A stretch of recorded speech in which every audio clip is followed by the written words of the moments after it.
हरे कृष्णा। तो आज हम इस सत्र में डिस्कस करेंगे चैप्टर नंबर 2 के क्विज प्रश्नोत्तरी के अंदर दिए गए प्रश्नों के ऊपर। तो पहला प्रश्न, हम पहले एक बार पूरा क्विज डिस्कस कर लेते हैं, फिर जिन क्वेश्चंस में गलतियां हुई भक्तों से उनको डिस्कस कर लेते हैं। राजा कंस ने यदु, भोज और अंधक राजवंशों के अलावा किस और राजा के राज्य को अपने अधिकार में कर लिया? तो इसका सही आंसर है शूरसेन। तो इस क्वेश्चन में तो कुछ डिफिकल्टी नहीं थी, ये पहले पेज पर ही है। राजा कंस ने अपने समय के सबसे शक्तिशाली राज्य को किसके डैश के संरक्षण में डैश नीति के द्वारा सुगठित किया? जरासंध और कूटनीति। बाकी सारे ऑप्शंस गलत हैं। उन दो अन्य राजाओं के नाम बताइए जिनके साथ कंस ने मैत्री करके अपने साम्राज्य को सबसे मजबूत किया। तो ये हैं बाणासुर और भौमासुर। किस शास्त्र में यह कहा गया है कि हम भगवान बलराम की पर्याप्त कृपा प्राप्त किए बिना आत्म साक्षात्कार के परम स्तर को प्राप्त नहीं कर सकते? तो ये ऐसा उपनिषदों में कहा गया है। और हम यहाँ पर आपको दिखा देते हैं।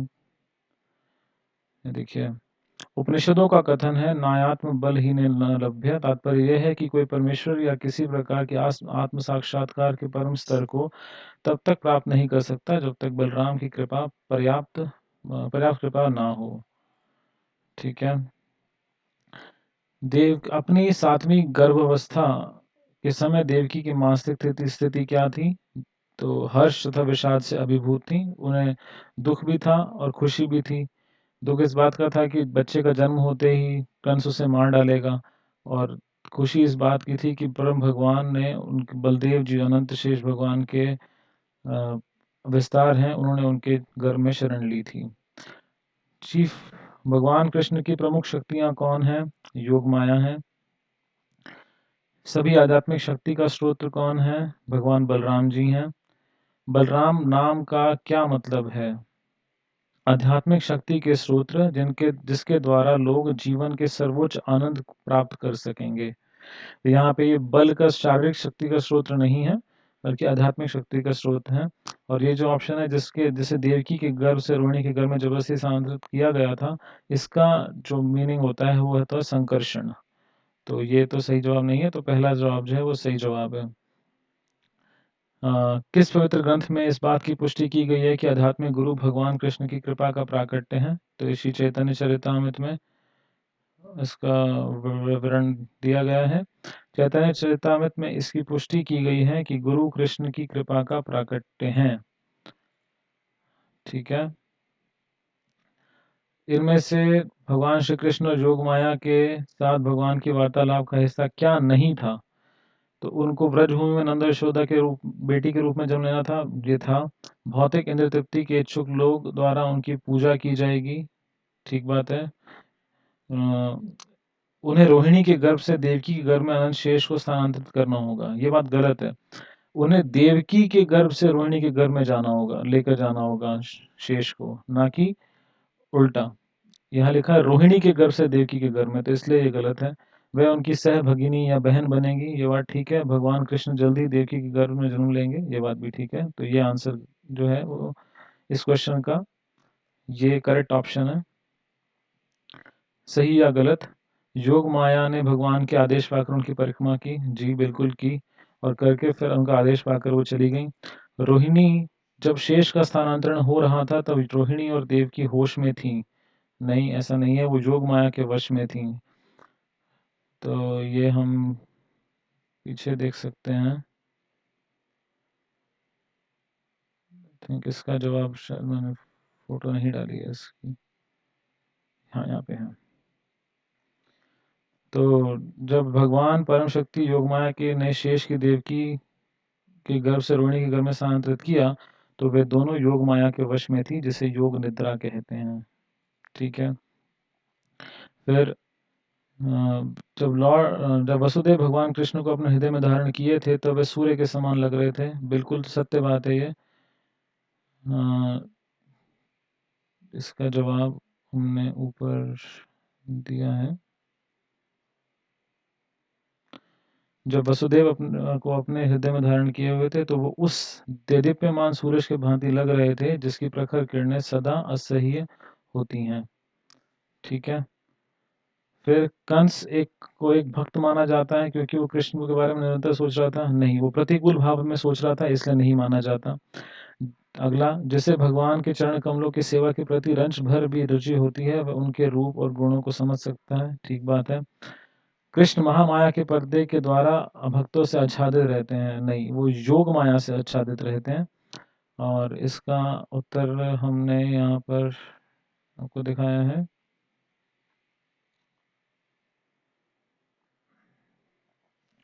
क्योंकि दूसरे शब्दों में अभक्त कभी भगवान कृष्ण को नहीं समझ सकते, क्योंकि योग माया का आवरण कृष्ण के वास्तविक रूप को ढके रहता है। तो ये बात भी गलत है, ये महामाया नहीं, ये योग माया होना चाहिए।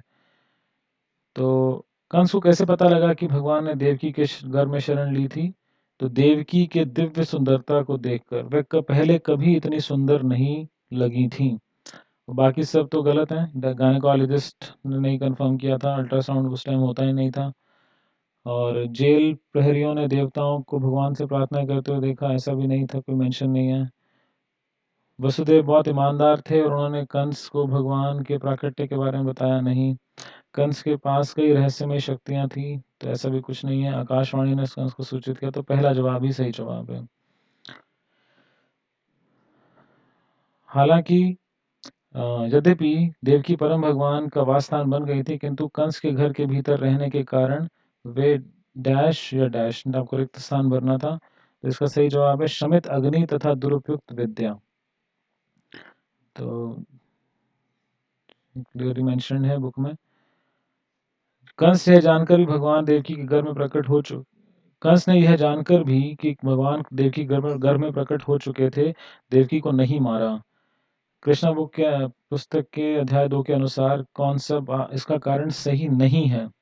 तो कंस जानता था कि कोई भगवान के उद्देश्य को विफल नहीं कर सकता। ठीक बात है। यदि वह देवकी का वध करता है तो उसकी ख्याति नष्ट हो जाएगी, ये भी उसने सोचा था। देवकी एक गर्भवती महिला है, उसे मारने से उसके पुण्य फल समाप्त हो जाते हैं। बिल्कुल ठीक बात है। और यदि वह देवकी को मार देता तो भगवान विष्णु अपनी योजना और अधिक तीव्रता से लागू करते। ये बात बुक में मेंशन्ड है। वह अत्यंत भयभीत हो गया और उसने बच्चे को मारने का निर्णय त्याग दिया। तो ऐसा कोई मेंशन नहीं है कि वो डर गया या उसने बच्चे को मारने का डिसीजन छोड़ दिया। उसने बाद में बहुत प्रयास किए। तो इसका कोई ऐसा कोई मेंशन नहीं है। बाकी सारे कारणों के कारण उसने छोड़ दिया। उसने फिर आगे फ्यूचर में देखने के ऊपर टाल दिया कि ठीक है, अब जो हो अब आगे देखा जाएगा। देवता गण अत्यंत प्रसन्न थे कि भगवान प्रकट हो रहे थे और उनके द्वारा बोले गए पहले शब्दों से यह घोषणा की। तो उन्होंने सबसे पहले जो अपने वचन बोले वो थे कि भगवान अपने प्रण के सच्चे हैं। उन्होंने ये भी बोला था कि भगवान सत्यम परम है। बिल्कुल बात बोली थी। लेकिन ये वाली जो बात है, अगर हम देखें, यहाँ पे लिखा है भगवान की वे भक्तों को अत्यंत प्रिय एवं उनकी कामनाओं को पूर्ण करने वाली स्तुतियों से भगवान की प्रार्थना करने लगे। उनके पहले शब्दों द्वारा यह घोषणा होती थी कि भगवान अपने प्रण के सच्चे होते हैं। और लास्ट में उसके बाद उन्होंने बोला कि भगवान सत्यम परम भी हैं। तो इसीलिए इसका सही जवाब है भगवान अपने प्रण के सच्चे हैं। कथा उपनिषद में बताया गया है कि भौतिक जगत रूपी वृक्ष में दो पक्षी हैं। दोनों पक्षी क्या कर रहे हैं? तो एक फल खा रहा है, दूसरा पक्षी साक्षी के रूप में देख रहा है। जगन्नाथपुरी में भगवान जगन्नाथ और विमला देवी की पूजा का किसका आदर्श उदाहरण है? शक्तिशाली और शक्ति की एक साथ पूजा का। ठीक है, ये सही जवाब है। बाकी सारे जवाब जो सही नहीं है। और यहाँ है जरासंध किस राज्य का शासन करता था? वो मगध का शासन था और वो बिहार के आसपास का एरिया था। तो इस क्वेश्चन का सही आंसर होना चाहिए 3, क्योंकि ये बिहार, मॉडर्न इंडिया में बिहार यहाँ पे है, तो इसीलिए। ठीक है, अभी हम मैच द फॉलोइंग पे आ जाते हैं। तो अगर इसको पढ़ें तो जरासंध जो थे वो मगध के शासक थे और बाणासुर जो थे वो कंस के दोस्त थे। जरासंध एक्चुअली में कंस के दोस्त नहीं थे, वो उनके ससुर जी थे। कंस की जो दो पत्नियां थीं, वो दोनों जरासंध की बेटियां थीं। बलराम कौन है? मूल आध्यात्मिक गुरु हैं। और कन्यका कौन है? ये है योग माया का दूसरा नाम। तो ये भगवान ने बताया कि तुम्हें लोग किस किस नाम से जानेंगे? दुर्गा, भद्रकाली, विजया, चंडिका, माधवी, और एक नाम उसमें आता है कन्यका। तो ये वहां से पिक किया हुआ क्वेश्चन है। फिर है कृष्ण। कुरुक्षेत्र के युद्ध क्षेत्र में भगवान श्री कृष्ण सबके समक्ष उपस्थित थे। सभी योद्धाओं ने उनके दर्शन भी किए, परंतु केवल कुछ ही लोग ये समझ पाए कि वो परम पुरुषोत्तम भगवान है। तो इसका सही जवाब है, आंसर है अभक्त भगवान कृष्ण को नहीं समझ सकते, क्योंकि योग माया का आवरण कृष्ण के वास्तविक स्वरूप को ढके रहता है। इसके अलावा जो भी ऑप्शंस हैं वो अहंकारी थे, इसलिए नहीं समझ में आया, ये भी बात मेंशन नहीं है। उन्हें लगा कि कृष्ण भी उनकी तरह साधारण इंसान है, ऐसा कहीं मेंशन नहीं है बुक में। वे योद्धा लड़ने में इतने व्यस्त थे कि उनके पास इतना समय नहीं था, ये भी नहीं है। और ये ऑप्शन, कोरोना महामारी तो उस समय थी नहीं, तो फिर वो फेस शील्ड पहने हुआ, ऐसा उसका कोई स्कोप नहीं है। ठीक है। जो देवता प्रार्थना करते हैं कि भगवान के चरण कमलों की दिव्य नाव अब भी इस पार पड़ी हुई है, हालांकि महान संतों ने उसके द्वारा अज्ञान सागर को पार कर लिया है। तो इसका सही उत्तर है, भक्तगण नाव को पार करने के लिए उपयोग नहीं करते, क्योंकि जब कोई बस नाव के पास पहुंचता है तो भौतिक अज्ञान का सारा समुद्र सिमट कर बछड़े के खुर में निहित पानी के आकार का हो जाता है। तो ये भी यहाँ पर कृष्णा बुक के अंदर आप देखेंगे तो यहाँ मेंशन्ड है कि जब कोई इस नाव के पास जाता है तो भौतिक अज्ञान का सारा समुद्र सिमट कर गोपद में समा जाता है। तो इसलिए इसमें जरूरत ही नहीं पड़ती किसी को पार करने की। फिर शंकराचार्य, सबसे बड़े निर्विशेषवादी कौन है? भगवान के बारे में उनका क्या सिद्धांत था? तो इसका जवाब यहाँ पर है कि यहाँ तक कि महानतम मायावादी शंकराचार्य ने भी स्वीकार किया है, नारायण परो अव्यक्तात्। तो ये उनका सिद्धांत है, और ये यहाँ पर हमारा फर्स्ट ऑप्शन है। तो यहाँ पे एक और को कंफ्यूज करने के लिए एक ऑप्शन दिया गया था, शंकराचार्य द्वैतवाद, बट द्वैतवाद उनका सिद्धांत नहीं है शंकराचार्य का। तो इसके बाद ये फोटो आपको दिखाई गई थी। तो इस फोटो में अगर हम देखें तो पहला व्यक्ति जो है वो है जीव, दूसरे हैं परमात्मा। धर्म, अर्थ, काम और मोक्ष। तो जो ये पक्षी फल खा रहा है उसका जो टेस्ट है, उसका जो स्वाद है, वो क्या है? धर्म, अर्थ, काम, मोक्ष। और ये चौथा नंबर जो है वो इसकी डाली है। इस पेड़ की डाली पर किससे बने हैं? 8 प्रकार के तत्वों से बने हैं। पृथ्वी, जल, वायु, अग्नि, आकाश, मन, बुद्धि और मिथ्या अहंकार। तो ये 8 हैं। और जो भौतिक सृष्टि है, ये पूरा का पूरा जो पेड़ है, ये भौतिक सृष्टि है। तो ये इसका सही उत्तर है। आप पढ़ना चाहें तो आप इसे, यहाँ पे हम आपको पीडीएफ से शेयर करेंगे, आप इसको पढ़ सकते हैं। ये सारे जो भी इसके अंदर बातें पूछी गई हैं वो सब इसके अंदर लिखी हैं। फिर ये संस्कृत के कुछ शब्द हैं, इनको मैचिंग करना था आपको। परास्त शक्ति विविधैव श्रूयते। तो ये क्या है? भगवान की अनेक शक्तियां हैं। नायम बलहीनेन लभ्या, कि बलराम जी की कृपा के बिना कोई आत्म साक्षात्कार प्राप्त नहीं कर सकता। वृक्ष, जो अंततः काट लिया जाता है। और अवजानन्ति माम मूढ़ा, मूर्ख मुझे नहीं समझ सकते। तो ये जो है, ये चारों का आंसर यहाँ पे है। वृक्ष का अर्थ है वह जो अंततः काट लिया जाएगा। उपनिषदों का कथन है नायत्म बलहीन लभ्या, कि आत्म साक्षात्कार के लिए कोई बलराम की कृपा प्राप्त किए बिना आत्म साक्षात्कार को नहीं प्राप्त कर सकता। फिर परास्य शक्ति विविधे श्रूयते, भगवान की अनेक शक्तियां हैं। और अवजानन्ति मां मूढ़ा, निर्विशेषवादी व्यक्ति भगवान को मिसअंडरस्टैंड करते हैं और भगवान के दिव्य शरीर की उपेक्षा करते हैं। इसके पश्चात ब्रह्मचारी, गृहस्थ, वानप्रस्थ, संन्यास, ये तो सामाजिक व्यवस्था के विभाजन है, ये तो बहुत आसान सा था। धर्म, अर्थ, काम, मोक्ष। तो ये जो भौतिक जगत है उसमें जो वृक्ष लगते हैं उसके फलों का स्वाद है। भौतिक जगत के वृक्ष की जड़ें ये हैं सतोगुण, रजोगुण, तमोगुण। जैसे एक वृक्ष तमोगुण अपने जड़ों से एक्सपैंड करता है, उसी प्रकार से भौतिक सृष्टि 3 गुणों से अपने आप को विस्तार करती है। और प्राण, अपान, उदान, व्यान, समान, ये सब क्या है? शरीर के अंदर, हमारे शरीर के अंदर जो आंतरिक वायु है वो है। तो इसका सही जवाब अगर आप चाहें तो यहाँ पर भी मेंशन्ड है कि 10 हमारे शरीर के भीतर 10 प्रकार की आंतरिक वायु है, प्राण, अपान, ये वाली। और प्रकृति के वृक्ष की जड़ें 3 दिशाओं में फैली हैं, सत्व, रजो, तमो। और धर्म, अर्थ, काम, मोक्ष, इन फलों का स्वाद 4 प्रकार का है। तो इसीलिए ये मैच द फॉलोइंग का आंसर मिल गया आपको। फिर है दिव्य नाव। तो भगवान के जो चरण कमल हैं वो दिव्य नाव के साथ उनका कंपैरिजन या समान समझा जाता है। निर्विशेष वाद्यों की उपलब्धि केवल मुसीबत या कष्ट। ब्रह्म प्राप्ति के बाद अगला कदम भक्तिमय सेवा, और भक्तिमय सेवा का परिणाम भगवान के साथ स्थायी निवास।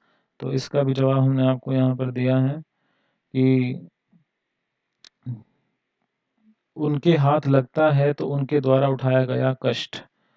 और यहाँ पे फिर आगे बताते हैं कि जो भी इसके अंदर क्वेश्चंस हैं वो सारे इस पैराग्राफ के अंदर बहुत क्लियरली एक्सप्लेन्ड हैं कि किंतु इस अवस्था के बाद भक्ति करनी होती है। तो भक्ति का नेक्स्ट स्टेप जो है वो निर्विशेषवादियों का जो ब्रह्म साक्षात्कार के बाद जो नेक्स्ट स्टेप है वो क्या है? भक्ति करना। और क्या होता है जब मनुष्य भक्ति करता है और तो वह आध्यात्मिक राज्य वैकुंठ में प्रवेश करता है, जहाँ भगवान की संगति में स्थायी निवास करता है। तो ये है। और आई थिंक इतना ही है इस वाले में। हाँ, दिव्य नाव तो वो मतलब बहुत सिंपल सा था। तो आगे चलते हैं निर्विशेषवादियों के बारे में। भगवान के बारे में भक्तों निर्विशेषवादी व्यक्तियों की अलग अलग समझ है। इनमें से कौन सा विकल्प सही नहीं है?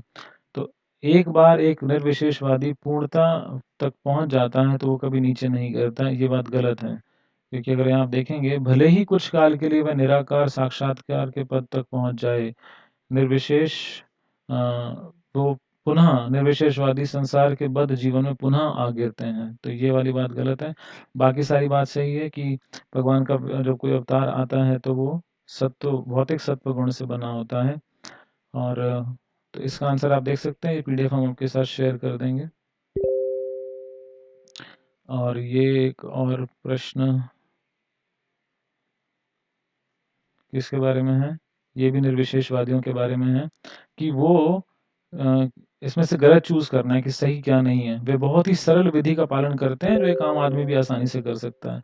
तो ऐसा बिल्कुल भी नहीं है। निर्विशेषवादियों का जो पथ है वो कैसा है? निर्विशेषवादी ब्रह्म तेज में लीन होने के लिए कठिन तपस्या करते हैं। और यहाँ पे और भी एक जगह बताया गया है, भगवत गीता में कहा गया है कि निर्विशेषवादियों को चरम लक्ष्य की प्राप्ति के लिए महान यातनाएं सहनी पड़ती हैं। तो इस प्रकार से हमारा ये डिस्कशन जो है समाप्त हुआ। हम इस पीडीएफ को आपको शेयर कर देंगे, तो आप इसको पढ़ सकते हैं। कहीं आपको डाउट हो आप हमें हमारी ईमेल आईडी krishnabookquiz@gmail.com पे लिख सकते हैं। तो आप सबका बहुत बहुत धन्यवाद। हरे कृष्णा।